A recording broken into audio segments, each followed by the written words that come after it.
Go now? Okay, thank you. Good afternoon, everyone. How you doing? Good. Awesome. Well, welcome to the ECS Forum on Justice and Opportunity. I'm Cherry Gregg, afternoon drive host for WHRY 90.9 and co-host of Studio 2, new show on the station. Shameless plug, gotta do that. But I'm really excited to be here ahead of the May 16th primary. I've spent more than a decade covering civil rights, and to me, voting is our most important civil right as well as civic duty. And so I want to give everybody here an opportunity to give yourself a round of applause, and everybody online do the same, because this means that you're taking a step towards fulfilling that duty. So you can clap for yourself. Our convener and host today is Episcopal Community Services. ECS is a leading provider of direct social services and has served Philadelphia for over 150 years. ECS also advocates for change at the city, state, and national levels. They promote social policies and practices to disrupt the cycle of intergenerational poverty. We're here today at ECS's St. Barnabas Community Resource Center in West Philly. Nice center, really enjoy being here. St. Barnabas offers a food pantry, workshops, community meeting spaces, and so much more. The organization has partnerships with organizations such as Episcopal Legal Aid and Malvern Community Health Services. So we are really excited to be here today. I have to acknowledge the Every Voice, Every Vote, a collaborative project managed by the Limfest Institute for Journalism, and lead support is provided by the William Penn Foundation with funding from the Limfest Institute, Peter and Judy Leone, and John S. and James L. Knight Foundation, Harriet and Larry Weiss, and the Wincoat Foundation, among others. We have to acknowledge our sponsors. Our topic today is voting, right? 12 days to go. The Philadelphia mayoral season is wrapping up. And unfortunately, there are other things on the ballot. Well, fortunately, there are other things on the ballot, but so few of us know about those things. And so that's what we're going to talk about today, because too few Philadelphians will vote in the primary, much less in the November general election. So I want to do a quick poll. How many of you know how many statewide judicial seats are up for grabs? I didn't know either until I was preparing for today. How many ballot questions are there? Anybody know? Like 3 people. Okay, bet. Well, you're in the right place. Because I'm going to ask you again at the end, and I'll see if you know the difference. And they will, because we have some wonderful panelists. I'm going to introduce them. To my right, your left, we have Lauren Costella, Interim President and Chief Operating Officer of Committee of 70. 70 is a nonpartisan organization founded in 1904 to improve the voting process, combat corruption, and engage citizens in the democratic process. And Lauren's super busy. She also serves as president of the League of Women Voters of Philadelphia. Welcome. And we also have Debbie Gross to my left, an experienced attorney. She is president and CEO of Pennsylvanians for Modern Courts. The mission of PMC is to educate all Pennsylvanians about our courts and how to navigate them with confidence. Welcome. Thank you. So we're going to go ahead and get started, and I want to talk about the ballot questions first.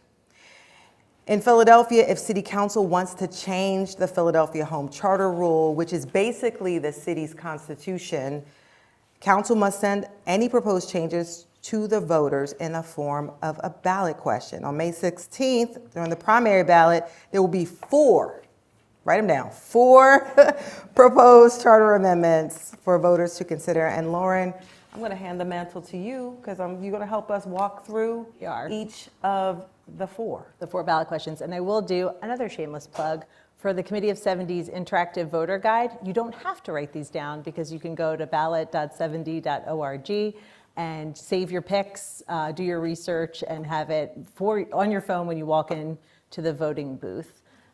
So before, I guess, we dive into the content of the ballot questions, it's very important to remember that Pennsylvania is a closed primary state.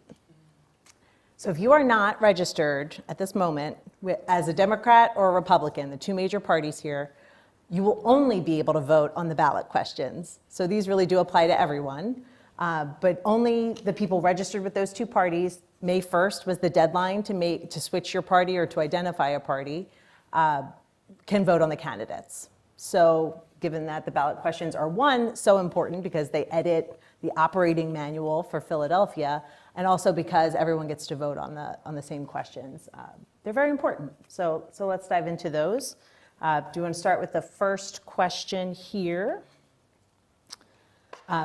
Question number 1 is, should the Philadelphia Home Rule Charter be amended to expand the requirements for annual minimum appropriations to the Budget Stabilization Reserve, more commonly known as the Rainy Day Fund? This is basically saying if the city has a surplus, should they be required to put more of it into this rainy day fund if there's a massive recession, if there's another pandemic, God forbid, if there's a reason why the city would need to tap into that? Should we increase that amount of money in that fund? This is important to know that if the contribution last year was $40 million, and in 2021 that contribution was $34 million, but that was benefited from all of the pandemic stimulus that came from the federal government. That's not there anymore, right? We're out of that situation, at least from the federal government's perspective. These were the only years that the city made contributions to this fund since it was established in 2011. Right. So if you, I should also add that the Pennsylvania Intergovernmental Cooperation Authority, which is an independent oversight body, found in a 2021 study that Philadelphia ranked 16th out of 18 major cities for its maintenance of a rainy day account. All that said, if you do vote yes on this and it passes, this will go into effect for the new mayor's first budget. That's fiscal year 2025. And so I just want to do a clarification Sure. point. What does this mean? That they can add more money to this? Right. If there's a surplus, they can direct a bigger percentage into the rainy day fund. This doesn't mean that they're taking funding away from other sources, but it would be funds that they could technically apply elsewhere. So if you say yes, that means you're okay with it being increased. And if you say no, you want it to stay where it is. Right. All right. Right. So let's move on to ballot. That wasn't that bad, right? Y'all feel okay? I feel like I learned something. Thank you. More money or no more money? Boil it down. Okay. Ballot question number 2. Should the Philadelphia Home Rule Charter be amended to create the Division of Workforce Solutions within the Department of Commerce and to define its duties? So basically, there are all kinds of divisions in the city government that do different aspects of workforce development, right? There's training programs, all different, jobs sourcing, you name it.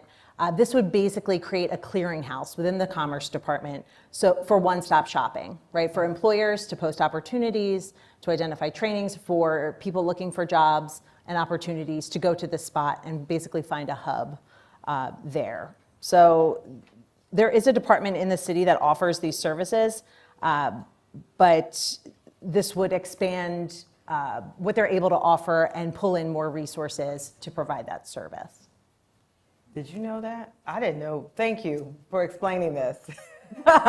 So yes would mean what? That you want this department to be created. And no means Keep it as it is. all right. I should also add that all of the kind of plain English explainers that Committee of 70 generates are also available on our website and in that interactive voter guide.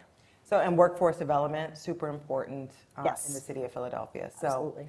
we'll move on to ballot question number 3. Number 3, should the Philadelphia Home Rule Charter be amended to make employees of the Citizens Police Oversight Commission exempt from civil service hiring requirements? Right? The civil service hiring requirements are cumbersome, right, and limit the pool of candidates. The Committee of 70 submitted testimony on this issue, not necessarily about specifically making it easier to place people on the Citizens Oversight Commission, but calling on City Council to fix this problem in a systemic way, not commission by commission, office by office, creating these exemptions, and instead saying we should really modernize the civil service hiring and make it easier. We have a hiring crisis across city government, and a more systemic approach would be beneficial to that. So basically, this is saying, should we make it easier to hire people for the Citizens Police Oversight Commission? Mm-hmm. And I know you mentioned the written testimony that 70 submitted. Mm-hmm. You guys want it to be easier for everybody, not just for this. So it's been addressed in a few different places, but there's always, I mean, we're literally amending the constitution of the city to create this one exemption for one office when we could think more systemically and bigger about it. Yeah, and could you just remind people of what this commission does? I know this wasn't, but. It is, I want to make sure I'm saying the right thing. This is very recent, I know that. Yes. And they're supposed to, they're going to be an independent body, I think, that has more teeth to be able to, and subpoena power, right, to look at what the Philadelphia Police Department does. So I just wanted to throw that in case you had never heard of this commission, maybe missed it. Mm-hmm. Sorry, Lauren, I threw that. No, all good. All good there. And so we're going to move on to ballot question number 4. Yep. Ballot question number 4 says, should the Philadelphia Home Rule Charter be amended to create the office of the Chief Public Safety Director and to define its powers, duties, and responsibilities? Committee of 70 also made a statement on this, more so on the process and what this would mean. Right, this basically would take some power away from the mayor and put it into city council, which has been a trend over the last decade or so. We've seen a lot of power getting consolidated in city council, which throws off the branches of government, the balance of power among the branches of government. But we did not take a position on the creation of this specific office. But let me go into a little bit more detail. This is probably the most controversial ballot question. You've seen a lot of discussion about this, primarily because City Council passed it unanimously and the mayor vetoed it. But because City Council had enough votes, they overrode the mayor's veto, and now it's on the ballot to go to voters. Should also add the ballot questions kind of are almost guaranteed to pass. People just kind of vote yes on them without much thought. So that we're talking about this and that we're giving people tools to really make decisions based on their values and their good judgment will hopefully have a bigger impact. But I should say, this basically was spearheaded by Council President Darrell Clark, who is retiring in the 5th District, who pointed to both the epidemic of gun violence in Philadelphia and similar positions in other cities, including Chicago, Columbus, Trenton, and Newark. The Kenney administration opposed this, saying that this would complicate the coordination of oversight duties that already belong in the charter-mandated managing director. Right, the managing director is kind of the chief operating officer of the city. And we did also express similar concerns about that, stripping power away from the managing director's office. Yeah, people are concerned it might have added another layer of bureaucracy or something. Right, right. So yes. Any questions? I guess the pro of it would basically be to say, I think a lot of people kind of viscerally feel that we're not seeing a lot of coordination between like the DA's office, the police, the mayor, and different branches of law enforcement, and this would kind of force that, but it would be more accountable to council. So that's just another aspect. So this kind of gives this would give council more direct sort of. They would have say over the hiring duties. I want to see the defining its powers, duties, and responsibilities, because that that would factor into it. So a yes would mean yes, let's create this position. And no, that means you kind of agree with Mayor Kenney and it won't happen. Right. Correct. All right. Can we give Lauren a round of applause? Questions. Great job for thoroughly explaining our 4 ballot questions. So when I ask y'all later, 4. I'm telling you, don't get it wrong. And these ballot questions are extremely important. I laugh, but that's just to make sure we're all focused after 4 o'clock. But these are very, very important. But you know what else is really important? The judicial elections. And Debbie Grossman, our expert on this topic, is here. So Debbie, I'm a lawyer too, and I still get confused about all of the different judicial elections, what the different levels mean of the courts and all of this. And so you're going to explain for that. So I'm handing the mantle from, Lauren over to you. Thank you very much. So first I want to give a preface. Odd number years are judicial elections. Only 20% historically of Pennsylvania's voters come out to vote. It is unfortunate, it is upsetting, and we really need people to come out to vote. And then, let's add to that, the 20% come out for the primary, because in Philadelphia, we have big ticket items on our election, similarly in Pittsburgh, but then come November in the general, that 20% number decreases. So I am here to beg you to vote, because and vote in an informed fashion, which is why we are here. So I'll give a little plug. PMC was created years ago because of scandals in the judiciary, and would like to see a merit selection appointment system. We haven't gotten that in Pennsylvania, so it's fine. But if we're going to vote for judges, let's vote in an educated fashion. Sorry. Yeah, but people get really frustrated when they go to try to vote for judges, and they can be very confused. How can we change that? Right. So we can change it. I mean, we can't change voting for judges unless there is a constitutional amendment. So, and as you've noted, the constitutional amendments we've seen in the past appear on our ballot. Sometimes they're written in a very poorly or confusing fashion. So again, we got to be careful, as Lauren said, and read the ballot questions and be informed. But I'll segue to our Pennsylvania court system, because you're going to see a ballot filled with names, an unbelievable amount of names. So, and I also want to say, our Pennsylvania court system is really important. We hear a lot these days about our U.S. Supreme Court, but the everyday, the impact on the court on your everyday life is much more, there's a greater impact on your everyday life from a decision by the Pennsylvania Supreme Court than a decision by the U.S. Supreme Court. So you need to understand the importance of our PA Supreme Court, which is at the top of our triangle. This is like an infamous triangle, and it's our highest court in Pennsylvania and is the ultimate authority on law in Pennsylvania. We have one spot available or up for election in Pennsylvania Supreme Court. We have 6 justices right now. I'm going to give a plug. We have the first ever female Chief Justice of Pennsylvania Supreme Court in our history. It took 300 years, but we have a female Chief Justice, and she's terrific. The judges are elected for 10-year terms. And we're not here to talk about this today, but after a 10-year term, there's what's known as a retention election, and that's in the general, that's in November, and that's literally a yay or nay as to whether this judge should be retained, their position, they should continue to be a judge.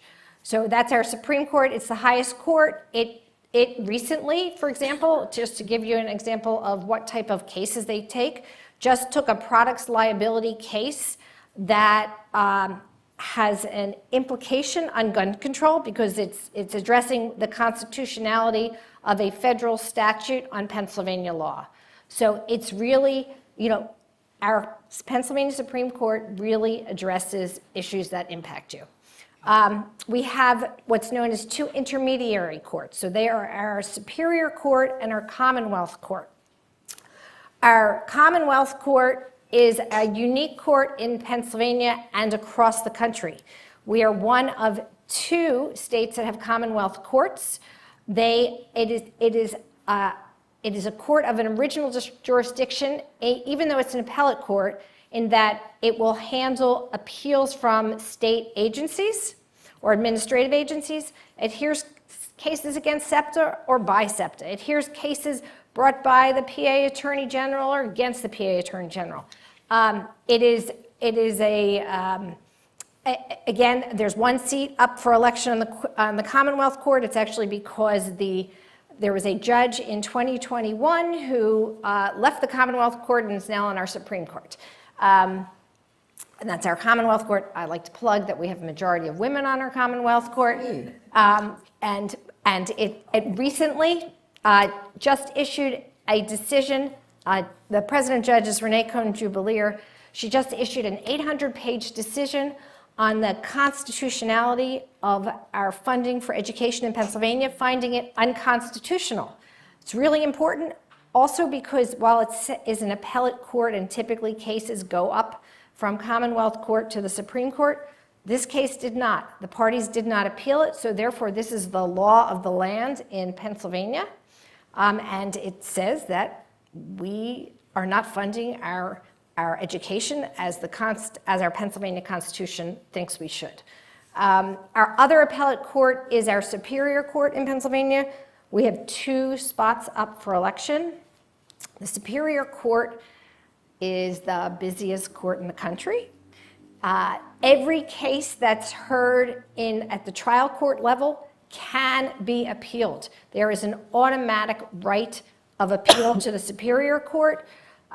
They don't always have hearings, but it's a busy court. I like to say these judges write a lot of decisions, so if you're joining this court, you need to enjoy writing. They too can be the last word because, in Pennsylvania, because, for example, a case may not be appealed to the Supreme Court, or it could be appealed to the Supreme Court, and the Supreme Court could decide not to take it. While all appeals are automatic to a Superior Court, you can always appeal to the Superior Court, the Supreme Court has its discretion, has discretionary authority as to whether to accept an appeal or not. They typically only accept an appeal, or it's called an aliquotter, when it's an issue that hasn't been ruled on before. There's some confusing interpretation, maybe in underlying trial courts about a law. So the law of Pennsylvania isn't always interpreted by the Supreme Court. Sometimes it's interpreted by other appellate courts. And then the bottom of that triangle, I'm sorry, whoever's doing that, if you don't mind going back a second. Sorry about that. Is our Court of Common Pleas, which is our trial level courts in Philadelphia. You will see at least 15 names. I think there could be 16. No, there's more than that. Because I remember one being 23. So there's over 16 names on the ballot of people running for judge in the Court of Common Pleas. Courts of Common Pleas are our trial courts. They are civil, criminal, family, orphans court. Any kind of matter that's over $12,000. If it's under $12,000, in Philadelphia, only Philadelphia, we have municipal court judges. Municipal court judges are lawyers. They run also every 6 years, and they too are retained. There is this unique situation in Pennsylvania, not in Philadelphia, but in every county outside of Philadelphia, that we have magisterial district court judges. Those are the intent was to have your local judge, be familiar with the community. They do not have to be lawyers. They just have to be 21 years old, be a resident of the district, and pass an exam that they sit for a month. They learn the law, and then they pass an exam. A month. I am withholding judgment, but they do take a lot of continuing education programs, and there are lawyers who are MDJs as well. That was a quick overview. Sorry. And I want you to give people some advice though, Debbie, because when you start, where do you go if you're trying to figure out who these people are? Right. So another long spiel, I'm sorry. But the bar associations across the state are great resources, right? And so I don't know if I have that slide or not, but if not, I can provide the information. But for example, the Philadelphia Bar Association has a commission, it's called Judicial Investigation Commission, and it is a valuable resource. They make recommendations. It's either recommended, not recommended, highly recommended after a thorough investigation. I'm going to quickly, give you a summary of the investigation because it's remarkable. So there's a questionnaire that a candidate fills out. It's pretty detailed. It asks for everything in their background. Honestly, not only their work experience, their community involvement, the cases that they've tried. Hopefully, right? Hopefully, the candidate has practiced law for a number of years, at least 10, we like to say. Asks for the judges, the opposing parties. After that questionnaire is filled out, the Bar Association pulls together an investigative team of 5 people, one of whom is a non-lawyer. So if there are any non-lawyers or lawyers out there who want to be part of an investigative team, I'm sure that your volunteering would be welcomed. The investigative team has to interview 20 people who know this candidate, but they can't be recommended by the candidate. So and I've been on an investigative team, we interview judges before whom the candidate has been. We interview opposing parties, we interview clients, we interview community involvement, we read briefs that the candidate has written, and we ask a series of questions about their financial ability, about their judicial temperament, about lots of questions. On the Bar Association website is actually the 12 or 13 topics that they use to evaluate whether to recommend a candidate. We interview the candidate. This team makes a recommendation. Then the team makes a presentation to the Judicial Commission. The commission interrogates the team leader, interrogates the candidate again. Then they make a decision as to whether to recommend or not recommend. So, it's very thorough, and it's not only Philadelphia. The Bar Association does this, but the Pennsylvania Bar Association does it for appellate court candidates. If you're in a different county, the different county bar associations do it as well. It's a very thorough investigation. You can pull it up on your phone, the results. So it's, I believe, really trustworthy. They don't ask you which party you're a member of. The partisanship is not involved here. It's more the qualifications. For example, the Philadelphia Bar Association Judicial Commission has 35 members. There are 5 non-lawyers. You have the chancellor, chancellor-elect, vice chancellor, but then you also have the trial lawyers. You have the defense lawyers. You have the head of the family law section, the head of the criminal law section. You have the district attorney or representative. You have the public defender or representative. You have the U.S. attorney, you have the U.S. public defender. So you have a wide range of viewpoints, so you can be sure that there is not always agreement, but healthy conversation is important. Yeah. So much goes into 2 words, right? It either comes to not recommended, Right. recommended, Right. highly recommended. That's so much. Yeah. Excellent. That way somebody else is doing all the work for you. Right. And you can at least have a starting Right. point. And then I like to say, you can also always do your own research, right? You can Google. There are candidates for the appellate court, for example, who have been judges. So you can look at decisions that they have written. On the pacourts.us website, all of the decisions from the appellate courts are available for free.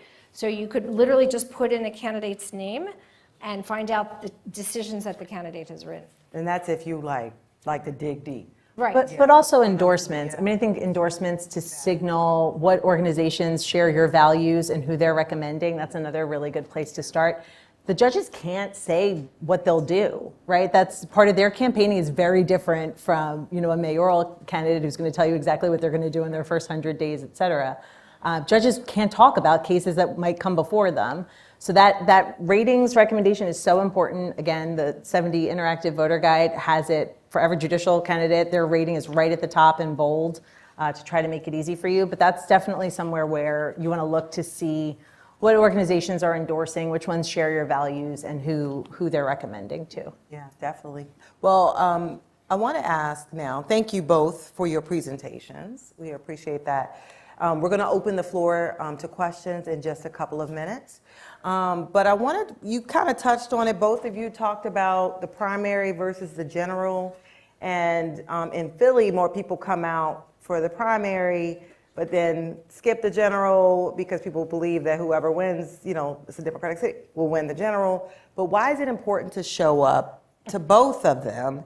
And Lauren, I want to start with you, then Debbie, I want to get your input. I think we're going to agree pretty solidly here. Yeah. Philadelphia has a 7-to-1 voter registration edge for Democrats, so it might feel like this election is the deciding factor, right? They're outnumbered, Republicans are outnumbered when it comes to the fall November election. But for a lot of these judicial races, they're competitive statewide. And it's so important that that's a real race, and that will be absolutely decided in November and so important. And I couldn't agree more, because similarly in Allegheny County, it has become majority Democrat. And so people, again, don't think that it's necessary to come out. So you have the two largest, most populated cities not turning out. So what's happening is we are letting the minority of the state in the general make the decision for the majority of the state. And there's one other plug I forgot to say, is that PMC is having an appellate court judicial candidate forum next Tuesday night. You can go on our website and sign up and look at it, send us questions. And as Lauren said, the Code of Judicial Conduct forbids candidates to answer questions on issues and topics that will be before them, but it doesn't forbid them to answer questions about, their expertise, their legal ability, their acumen, and that kind of thing. Yeah. I want to also think about another big case was the voter ID law case. Right. Decided A huge case by our Pennsylvania Supreme Court. Huge case with huge implications in cities like Pittsburgh, cities like Philadelphia. Redistricting. Yeah, and redistricting. That was another one. And of course, Philadelphia and surrounding counties could benefit greatly from that school district funding, a case that just came down. And so it's So, also big important deal. to come out for the election, because the judiciary needs to know that there are people out there voting for them and watching them, because after some of the recent Supreme Court decisions for voter redistricting, the legislature, right, we have a important balance of power here, proposed some ways, I'll say, to penalize the court for its decisions. So we want to show the court that we support its independence and that we are, we come out with that vote. And one more question before we open it up to the audience. Voter turnout. I'm always so sad at the voter turnout during the primary, and then we talked about the general, especially in big cities. What are some ideas, and we'll start with you, Debbie, and go to you, Lauren, on sort of how to get more people interested and get more people engaged and showing up, not just one time when there's the big ones, but every election. And it's not even showing up, it's even when you show up to vote the full ticket, right? Sometimes people come out and they say, okay, I see the ballot questions, I understand them, I can read them, I've read about the mayoral race, but there has been nothing out there, nothing about the judicial elections. And so they don't vote because they don't know the names, right? Or they'll check off the first 10 because they're the first 10. Don't make a decision that way. But look at the Philadelphia Bar Association's website. Look at the Pennsylvania Bar Association's website. Look at PMC's website. We have questionnaires. We have information on each candidate.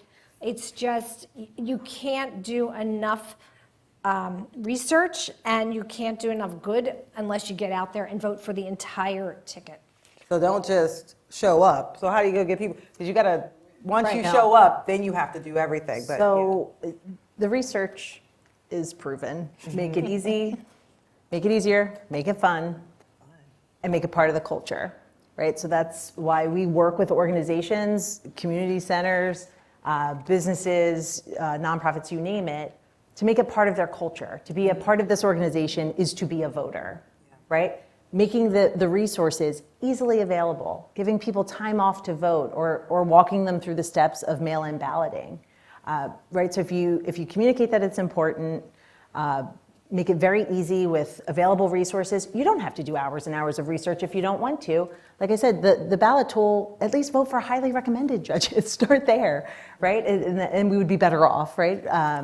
Thanks to the good work of the bar associations. And I think we as a society don't appreciate the importance of the right to vote. Mm-hmm. I mean, I've done, we did a lot of naturalization ceremonies, and I've spoken at a lot of naturalization ceremonies. And when you have citizens, or you have individuals from outside of America become citizens, they are so excited by the right to vote, because they don't have that right in many other countries. And we don't appreciate it enough. But you know what? What did Michelle Obama say? Or Barack Obama, don't boo, vote? Yes. People complain a lot about how government is not working or complain about things, and then you ask them, did they vote? Oh, no, I missed the general. We don't want to hear that. Right. We need you to be active and engaged. So do we have questions in the audience? 1 second, we're going to have a microphone. And just say your name and your I'm question. Pat White. How are you? Hi. Good. I was wondering, has it ever been considered changing the day of the vote, like a weekend? Yeah. And also the age of the voter? Yes. Those are two questions that have always been a concern of mine. Yep, there are two national organizations focused on those exact things, right? So Why Tuesday is the national organization that asked that question. Other states are also getting around that with early voting, with no excuse mail-in voting, right? That extends the period of time that you're able to cast your vote. You're not beholden to that, those hours on election day. And then there is another organization that's focused on lowering the voting age to 16. And they have a lot of interesting science about the way our brains form as we age, and that the part that can make these decisions is there. Impulse control, not so much, but other things. But they make a good case. And also for basically building the habit, because it should be a habit, right? If you aren't in a house where your parents are taking you to vote on election day, your school can, right? If you're 16, that's multiple election cycles where they can encourage voter registration, build that habit, and then give you the tools you need to continue it once you graduate. So there's some really compelling cases to be made on those, and I would check out both of those organizations to learn more about that. I wonder what politicians would do if actual public school kids in school could cast ballots. I wrote an entire op-ed on how candidates are ignoring kids who have strong opinions and who are going to be voting in like half a minute. It's not that long. These issues. But what's interesting is that some states are changing the laws with respect to college students voting and residency requirements. So again, like you're here, you're a college student, you live in Philly, you can vote. You can register to vote and vote. If you don't take advantage of that, then you're almost handing over your vote to this argument that you shouldn't be able to vote because you only are in Philadelphia for 10 months out of the year. Interesting. Right. They make it very complicated, and that goes to the make it easier, make it fun. Colleges are really stepping up to walk students through the process, and they can make that decision. Do they want to vote absentee at home? Do they want to change their registration and vote in Philadelphia? And I really do applaud all of our local universities have really been stepping up. We have another question. Yeah, hi, my name is Donna Cooper, and I didn't expect to have this opportunity to ask this question, so thank you. And I will say, kids are holding a candidate debate for the mayor's race on May 8th, so they will have to answer them. But my question is on the courts, as you get higher, because we elect judges, which obviously is an arcane concept. Thank you, Pennsylvanians, for a modern court. But does anybody do an analysis of, the higher the race, the more expensive it is? Who's funding the judges' races? And like how many people who are funding them? Because we can't ask them what they think about consumer liability. We can't ask them about what they think about professional licensure or something like that. But we can tell by who's funding them. Right. So does somebody do that filtering and tell us that information? Yes. And you can even do it yourself somewhat, right? Political, but limited. Yeah. But Spotlight PA actually just did an article on it. But what's interesting, so Pennsylvania in 2017, the Supreme Court race was the most expensive race in the country. That was in 2017, and that race raised maybe $15 million. Just this year in Wisconsin, and that was for 3 seats. Yes. Just this year in Wisconsin, 1 seat was $50 million. Now, we haven't seen that yet. Actually, I was surprised. I saw my first ad for a Pennsylvania Supreme Court candidate yesterday on TV when I was watching, but we haven't seen it, which is also, we've been talking about that. It's also very strange. So there has been very little funding for advertisements for campaign advertisements, which leads me to think that they're going to wait till the primaries, see who the winners are, and we will see in November, before November, a lot of money we have seen, just in 2021, we saw a significant increase in PAC money and where it came from. The Inquirer published it. The Brennan Center publishes it. When there's articles, we put it out on our website. I mean, it is, you know. Tell from those stories what it means. Because you don't know, Pennsylvanians for a better future. What in God's name is that, right? But there's people who know. Oh, there are people, right. And so, like, to educate us as voters, it's what does the PAC represent? Right. And what do the donors represent as their interest, so that you can understand what the judge's sentiment might be as a result of being the favorite of that sort of funding. Yeah, I couldn't agree with you more, although, the interesting thing for the 2021 campaign election, one of the PACs put out an ad that was pretty controversial in that attacked the opposing candidate for Supreme Court with some inaccurate information, and judicial. Since it's a PAC, allegedly the judicial candidate doesn't have the same control or obligations, but there was an agreement, and you could read some of the code of conduct that candidate had some kind of control, and the ad was pulled back. But it did come from a PAC. I mean, you're 100% right. Sounds like a great program partnership for the fall, where we could probably demystify the PAC funding and who's supporting what Right. For the judicial candidates, because thankfully LenFest and Every Voice, Every Vote is continuing their support through the fall to bring that kind of content to everybody. Grateful for that. Question with respect to open primaries and your thinking, given both your positions, because if I have the numbers right, close to 30% of the voters in Pennsylvania are independent or other. And I'd just be curious your thoughts on that process and the impact that might have in terms of about total voter turnout and everything else. So Committee of 70 is spearheading this fight for reform, for opening up our primaries across Pennsylvania. That's the Ballot PA initiative. You can ballotpa.org and learn more about that. But it's nearly 1 million Pennsylvanians that are shut out of primary elections. And increasingly, as we continue to segregate ourselves politically, the primaries are just, by and large deciding the election. So not giving voice to people who don't agree with the parties, maybe are more moderate, can't find a home. It disproportionately affects young people who kind of say a pox on both your houses, and veterans also tend to say that they fight for their country, they're not picking a party. So shutting those two important groups out of these big decisions is seriously problematic. And other states have open primaries that run quite successfully. Any other questions from the audience? I don't know if we can see comments online or. Yeah, any questions from our online audience? Yeah. While we're checking if there's an online. I'm Caroline Dunleavy, and I wondered if you could talk a little bit about ranked choice voting and what that would mean here in Philadelphia, Pennsylvania, the judges, and so forth. Yeah. So the Committee of 70 recently commissioned the only independent poll of the mayor's race in this 2023 primary.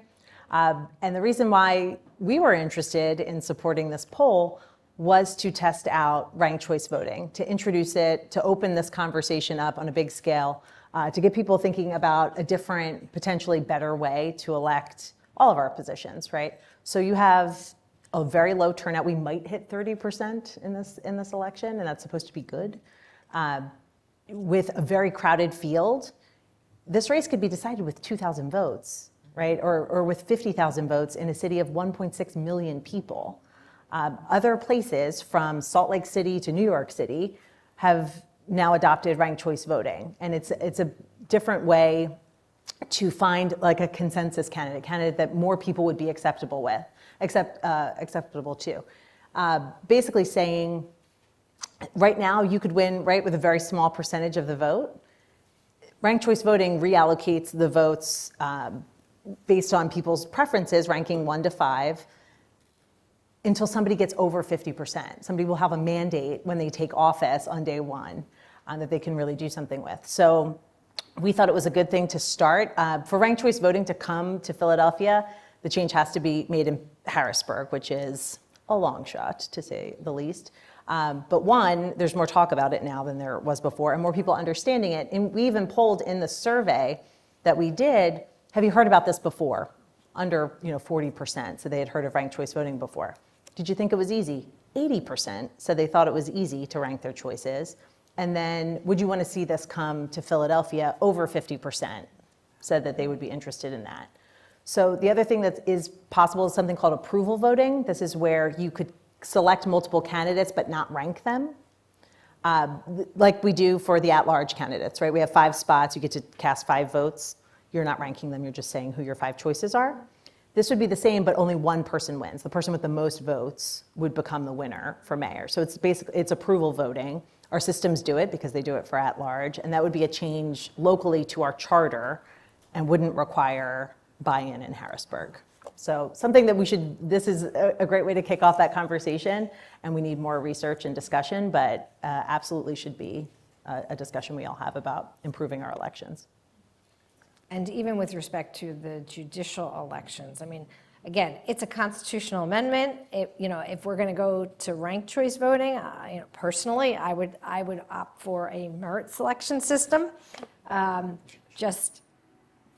It's just difficult to just vote for. It shouldn't be that you have to vote for judges based on who has the best advertising campaign. It's just frustrating. Any other questions from our audience? I've got just not really a policy question, but just a practical question, guidance for voting. Sometimes I'll go on election day and sort of go into the poll and realize, I knew the main people who are up for election, but there are these ballot questions or there are all these positions, and I'm not prepared. And so I can either spend a long time trying to think about it on the spot, or I can just, vote on what I know. But I'm just curious, in this election coming up, there are a lot of issues, there are a lot of people that you need to vote for. How do each of you prepare, or do you prepare before you go into the ballot box, so that you actually know what you're doing and not just, like Debbie said, just voting the first 10, judges that you For all the list. women, it's always a good strategy. No. I'll jump in. So one, there have been an embarrassment of riches when it comes to forums and candidate events certainly for mayor, but also for the at-large candidates. We held an event that was basically like a reverse job fair for the at-large candidates. And it really got a sense you could stop and talk to people and find out what they care about. I also do the Committee of 70 does not make endorsements. We never pick candidates, but I watch other groups that I align my values with, right? So if I care about, the student funding, right, or school funding, and different gun violence prevention measures and bike lanes, right, whatever that combination might be. Look at the groups that are doing that advocacy. They are all endorsing candidates. Some of their picks are all over the place, so it takes a second to really get to the bottom of who you might be choosing. But again, I sound like a broken record. That Committee of 70 app, you literally put your address in, you pick your party, and it gives you your specific slate. We have survey questions that we send to all the candidates. Their responses are right in there. You can connect to their website. Then you save your picks, and you can send it to your friends and family who might not do that research, right? But who share your values, who respect your opinion. And that way you're spreading the amount of people voting with some kind of information as opposed to just kind of blindly going into the voting booth. Yeah, I've always done an e-ballot for myself as well, and I take that in. I just take a weekend day and just prepare. And then I'm, of course, gone to a lot of forums. She's moderated a bunch of votes. I have. But and I've interviewed a lot, just for the job. But I mean, for the judicial candidates, that's what you kind of have to do. Just take a day and just really sit down and then put your ballot either fill it out or, So I think. text it to yourself. Right, Yeah. a lot of people are getting the ballot as a mail-in. Mail-in. I always say, like, look at the ballot. It's published in the paper. You can get it online, but before you go in, look at the ballot so that you aren't completely overwhelmed. Because to me, that's what's, like, that's sort of, you go in there, you see that, and you sort of think, what is going on here? What am I going to do? And then you don't vote, or you vote for just, 2 as opposed to the entire list. And then again, websites, bar associations, Committee of 70, pmconline.org, there's a lot of information. Unfortunately, we can bring our phones into vote. Don't take a bunch of pictures. And it's Don't your take- civic duty. I mean, I say it's your civic duty to sit down and spend some time really doing the work so that you make, an educated vote. Make it easy, make it fun. Call up Yeah. a friend, open a bottle of wine, pull out your phones. Exactly. Have a party. The wine makes it fun, yes. Right, make it easy. Use the tools that are available. It doesn't have to be daunting or take hours and hours, but easy and fun, and it will go much And better. share information because they may have heard something or read something that you may have missed. So Absolutely. it's always good. And talking about it, make sure your community is voting, right? You might be taking it for granted that everyone is going to head to the polls, but a lot of people show up for those presidential election years that aren't coming out for primaries, so. Voting buddies, voting trees, Yeah. all that. I think we have another. I'm Victoria Bennett. Thank you so much for being here, all of you. My question is around the ballot questions. There's 4, right? Got it. Oh, Are the ballot questions determined? Like, it's 4 now. Like, is it like a list of 20 and it's like narrowed down? Like, how does the 4 emerge? Yep, it is the priorities of city council, what they want to see passed, right? They have another crack at it in the fall, so if they do have 8, they can see what they want to pass now versus in the fall. But that's the process, right? City council comes up. It is, yeah, and then they send it to the mayor to veto or approve, and then it gets put on the ballot. And they work with teams of lawyers and policy directors who craft the actual wording of the question, things like that. But you can have, so fortunately, this election, on the ballot in Philadelphia is only city council's ballot questions. Yes. But we have had in the past city ballot questions as well as Harrisburg, Pennsylvania ballot questions. Those are typically constitutional amendments.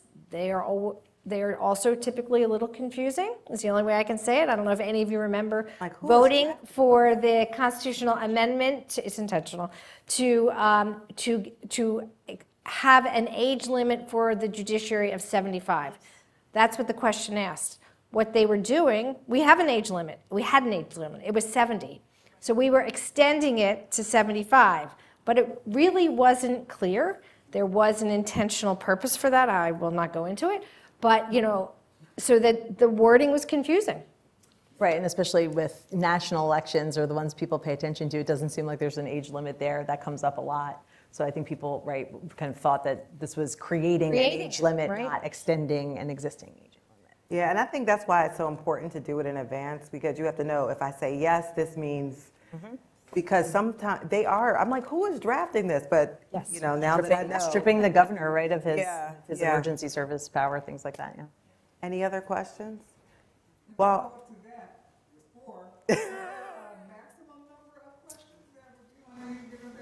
I don't know. I do know that they're very conscious of not making the ballot go on to extra pages, There is a limit for constitutional amendments. There is 5. but for just, But I don't know. They tried to pass a bill that had 5 constitutional amendments in it. Interestingly enough, the Commonwealth Court punted and said the issue wasn't ripe because it had only been passed once by the Senate and House. It has to be passed twice.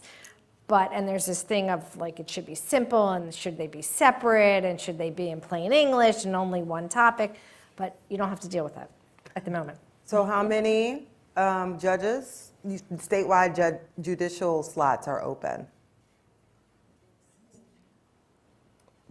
4. Or appellate The magic court. number today is 4 people. 4 ballot questions, 4 judicial, 1 That's great. Supreme Court. Yeah, well, hopefully, good. no. Thank you. Thank All you. right, thank you. A little round. Good. All right, we'll have a quiz afterwards. I'm Dave Griffith. I'm the Executive Director of ECS, and on behalf of our board and our entire staff, let me just say thank you, Sherry, Lauren, and Debbie, for a very informative session. I can tell you we had somewhere between 40 and 50 people online, and we did have a little bit of a traffic jam, so we had really, really good turnout, better ratings than the other TV station. It's because you were here.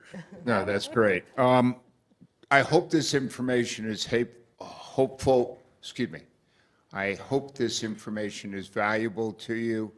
I urge you, in the notes they gave me, it said, urge you to vote, vote, vote. My lesson today is vote, but be informed as you vote and do your homework, because that's how a lot of things will perhaps move the needle in the right direction. Let me be very clear. We run these forums 3 or 4 a year. Our intention is to really reinforce our advocacy group, where we believe that public policy can have a bigger impact than almost anything else an agency can do. And voting is the ultimate tool in advocacy and making our voices heard.